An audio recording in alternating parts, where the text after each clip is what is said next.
ismlaringni aytishlaring shart emas. Meni tajribam bor. Ismingni bosh harfini aytasizlar, o'zim topib olaman. Sen tur ismingni ayt. Bosh harfini ayt. Bu Bahrommi? Yo'q. Bahodirmi? Yo'q. Botirmi? Yo'q.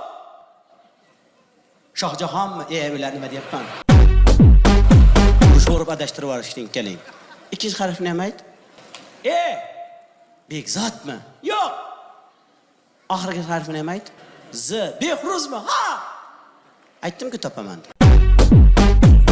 O'tir Behruz. Ha, orqada o'tirgan. Ismingni bosh harfini ayt. Ya! Yo'ldoshmi? Yo'q. Yursinmi? Yo'q. Yo'lchimi? Yo'q.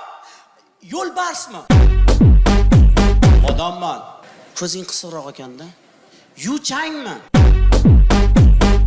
O'zbekman. Ha, Yigitalimi? Yo'q. Siqilib ketibdi o'qituvchi. Nima? Yustam.